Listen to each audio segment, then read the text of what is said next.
கேரளாவில் நிலச்சரிவில் சிக்கி உயிரிழந்திருக்கக்கூடிய கூடலூரைச் சேர்ந்த தமிழருடைய குடும்பத்திற்கு முதலமைச்சர் ஸ்டாலின் நிவாரணம் அறிவித்திருக்கின்றார். நம்முடைய செய்தியாளர் பாஸ்கர் கூடுதல் விவரங்களோடு இணைகின்றார்.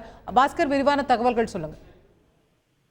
நீலகிரி மாவட்டம் கடலூர் வட்டம் பட்டிக்கொள்ளை பகுதியைச் சேர்ந்தவர் தான் காளிதாஸ். இவர் கட்டுமான பணிக்காக இந்த கேரள மாநிலம் வயநாடு மாவட்டத்தில் இருக்கக்கூடிய முட்டங்கை சூரல்மலைக்கு சென்றிருந்த போது அதிகாலையில் ஏற்பட்ட நிலச்சரிவில் சிக்கி உயிரிழந்திருக்கிறார்.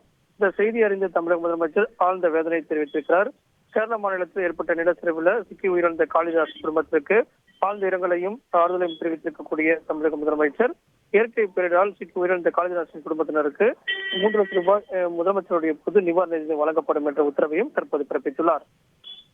ரைட், விரிவான தகவல்களுக்கு நன்றி பாஸ்கர். கேரளா நிலச்சரிவில் சிக்கிய கூடலூரைச் சேர்ந்த காளிதாஸ் என்பவருக்கு 3 லட்சம் ரூபாய் தமிழக அரசின் சார்பில் நிவாரணம் அறிவிக்கப்பட்டிருக்கிறது. அந்த செய்தியை பார்த்தோம்.